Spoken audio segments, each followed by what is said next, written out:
You've made your way to Progressively Older.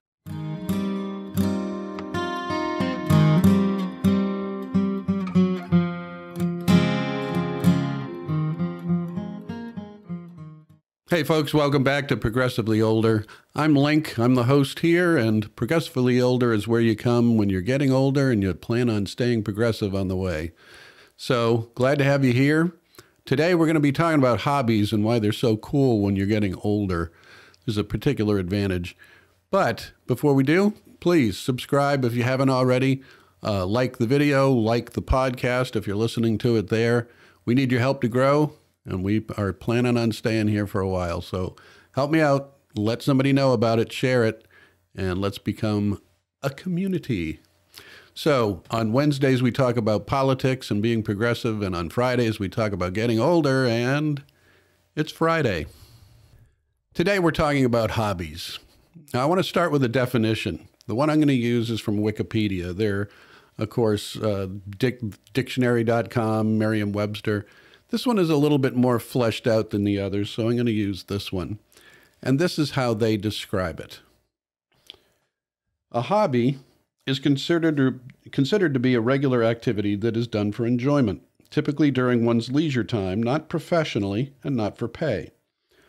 Hobbies include collecting themed items and objects, engaging in creative and artistic pursuits, playing sports, or pursuing other amusements. For me, that's a great definition. It's going to encompass a lot of the things that I have pursued as hobbies over a lifetime.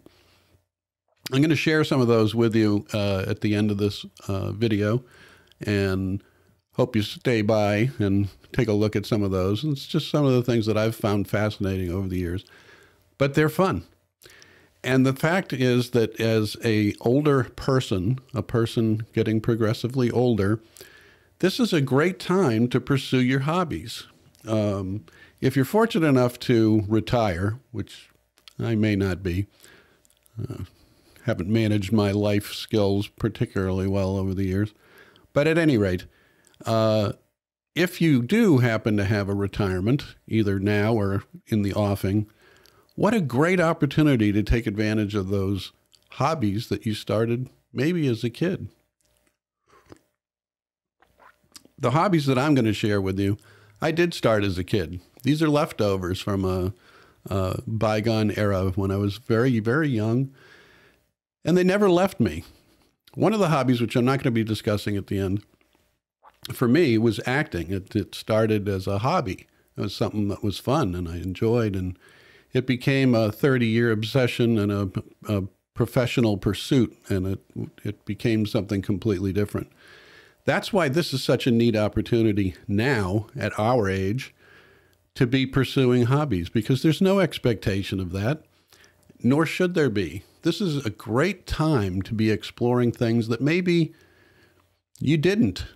Maybe you never did it. You just never seemed to have the time. It was always the house or the kids or your career or whatever it was, and the stress of trying to be what you became got in the way. And all of those things that weren't focused on your goals went to the wayside. And that's what hobbies are. They are not about your goals. They're about your souls. It's something to pursue for the heart. And what a great time to be able to do that now when we're older. As an example, there may be things that you thought, yeah, I always wanted to do that, but I never did.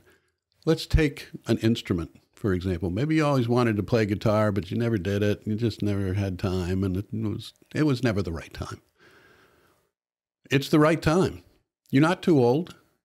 You might be too old to be the rock star you intended to be. Maybe you're not going to be Bon Jovi, if that was your thing. But who cares? Can you enjoy the guitar now? Can you put 3 chords together and make a song? That's what I do. That's going to be one of mine that's on the list at the end. But there's no time like the present. And there's no reason not to do it. If it's crochet and you've admired crochet, pick up a needle, Just try it. Be bad. Who cares? Who's watching? Oil painting or watercolor painting or drawing. Maybe you said, I always wanted to do that. Well, do it. Pick up a pen, pick up a pencil, get a little watercolor set, see what you can do, play with it. Who's watching? Nobody. So this is the great time. And if you have the time, it's a great thing to do for your soul. Find that creative part of you that's inside that has always been suppressed because it just never fit in. It just never fit the schedule. Now's the time to do it. You need to fill up some of that time or it just languishes there. It languishes on the couch. We talked about this last week. Just get outside, walk around, go to a library, go to the woods, just do something. Well, this is another something you can do that's joyful. I really recommend that you find those things that you put to the wayside in a lifetime of busyness and get after living. This is the opportunity for living. So what is it for you? Leave comments down below. What have you either had as a hobby for a lifetime and still enjoy, or hobbies or interests that you've never pursued and you think maybe now might be the time? Leave a comment below. Let me know what those are. I'm going to share some of those with you now, of what has been impactful for me. They've been important to me. It's just been a lot of joy and a lot of challenge. These things challenge me. This is something else I want to share with you about this. These are lifetime hobbies of mine, and I suck at them. I don't have any skills whatsoever. Not none, but I'm not good at any of them, but it doesn't matter. That's not the point. I'm not trying to impress you with my great skills. I just am challenged by these things. They're interesting to me, and they have been interesting all my life at different levels, and the level of interest has changed, and the pursuit of them has changed. But the interest has never gone away.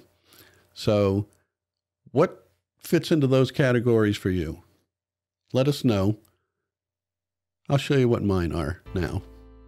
This is a little montage of some of the things that have fascinated me for a lifetime.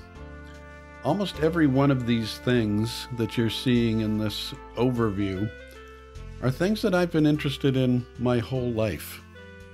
Played sports as a little kid, discovered magic as a little kid. It was junior high-ish, or a little before, when I discovered photography. 10 years old with a guitar, probably about the same age when I discovered magic and the fun of that. Chess came in about the same period of time, and I was fascinated by it and so challenged by it, and very bad at it. So if you want to challenge me, I'll probably tell you no, because it's not worth your time. But all of these things have kept my interest over a lifetime, and I don't see them going away anytime soon. Sports have been a constant in my life since I was very, very young. My dad was an athlete. He was a champion doubles player in tennis in the town of Waltham, Massachusetts as a young man. He encouraged me in my athletic pursuits. I was the only one in the family that really had any interest in them at all, and I was passionate about it. Both of my local teams, I'm from the Boston area, so all 4 of the pro teams were near and dear to my heart. And I was outside playing something all the time, constantly, whether it was officially with the school or just putting on skates and being on my pond down the street and playing hockey from sun up till just a little after dark, and the puck disappeared on the dark ice. But I just loved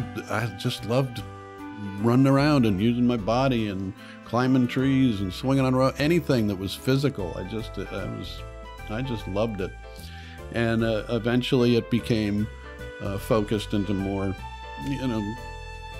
organized activities with Little League and later playing soccer and so forth. But still to this day, love them. I love the challenge of it. I love the competitiveness of it. I love the physicality of it. Absolutely a passion. No expectations. And this is a great case in point, because as a child, I had those fantasies of doing something with sport, of it being a life. It wasn't a life, it was a passion.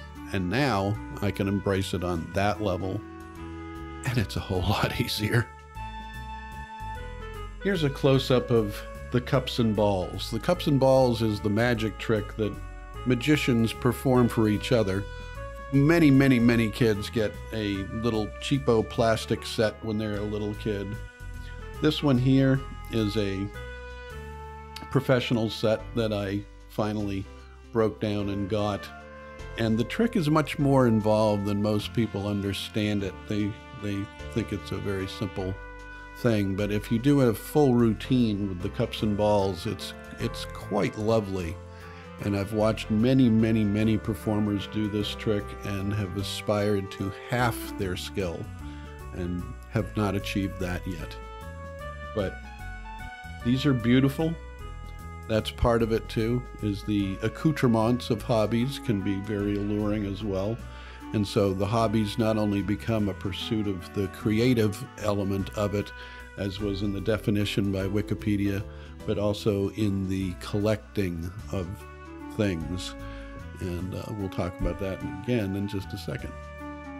So this Fender Telecaster is standing in for a lifetime of pursuing a modicum of competence with a guitar.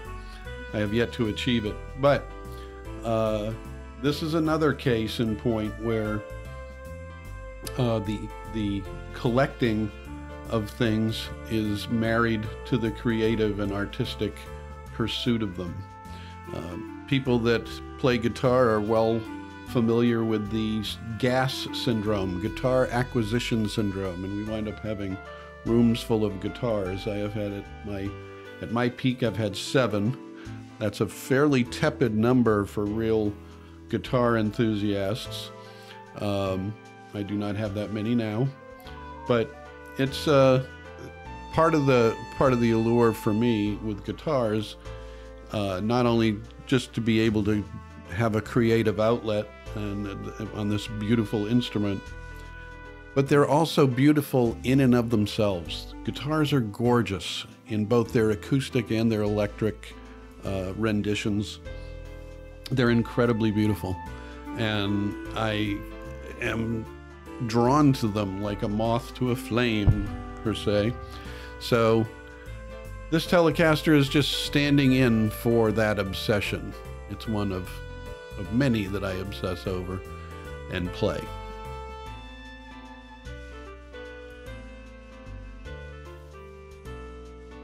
As a subset of the magic fixation, cards. Now, cards are another case in point where they can be both the focus of the skill and the creative pursuit that they allow, but they're also a great opportunity for a collection. And this is probably my one collection. I really like playing cards, and I love the different designs and the incredible creativity of the people that come up with these designs. They're a lovely little box of artwork, and I have a couple of dozen cards, boxes of cards. Some of them are unopened. They're pristine, and others are well worn and used. But playing cards are fascinating to me.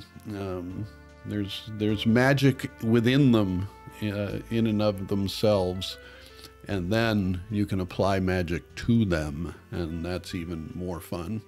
So playing cards, a subset of my magic fetish. I discovered chess in a library over 150 years old. The smell was intoxicating. The shelves, I had just become a member of the adult library, graduating from the child's library that was down in the basement, and I found my first book of chess. And I was fascinated by it. It was completely foreign to me. My family didn't play chess. I discovered it on my own on a bookshelf in a library. And it has fascinated me ever since. I have never gotten good. If you challenge me to a game, I will probably say no, because I'm so bad at it, it would be of no use to either of us. But it still fascinates me, and I still learn something new, and I do a lot of exercises and watch my chess rating grow and fall back and grow and fall back. But just absolutely stunning. And this is another thing that I have several cheapy chess sets. The one you're seeing was a gift to me from my son when he went to Poland on a college, a semester abroad, and went to Poland. Picked this up for me. But I have other chess sets, cheapy chess sets, and one of the things that I have always wanted to have is a beautiful classical Stanton chess set, and I just might do that one of these days. And then there's the camera, photography, and now videography.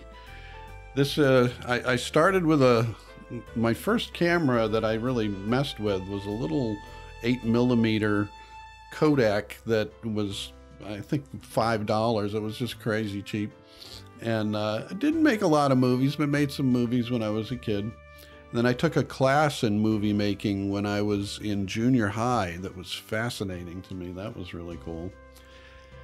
And then my real interest in photography began when I was an acting student in New York City, probably 19 years old. And I saw my first 35mm camera that I could afford, and I got it. And that became a passion. And I took a lot of photos when I was there. And it's so interesting because all of these hobbies, they come and they go. I'll have seasons where I'm very committed to that activity, and then it'll wane, and one of the others will come in. And this is how it's been. They're musical chairs, and somebody gets left out, and I don't do that for a while. But I always come back to all of these. These have always been, they're always there in the background. And of course now, with what I'm doing with the channel here, the camera has become a constant in my day-to-day life. I'm kind of connected at the hip, and have learned quite a bit about them. So if you have any camera questions, you can direct them to me. I probably have some insight along those lines and can help you with some of that. The camera is, it doesn't just look out, it looks in, because how you see through it is kind of who you are, and they're interrelated somehow in a magical way. Photography has held on to me for a lifetime. So that's our look at my hobby life over 63 years. A lot of these have been with me almost the entire time. I hope you enjoyed taking a look at that and got some kind of a twisted insight into my psyche. You know a little bit about who I am through that. I'd like to know who you are. Tell me about yours. Just leave comments down below. I'm really interested in what you do and what you're passionate about, and why. Why is it held on? Or why haven't you done that thing that there's this lingering passion to do and you've never done it? Let's talk about it. Leave me some comments. So if you enjoyed this video, I hope you will subscribe, like the video. If you're listening on a podcast, like that too. Let somebody know about this. Let's grow the channel and make this a place to go for us older folks. Staying progressive. So for Progressively Older, I'm Link, and we'll see you.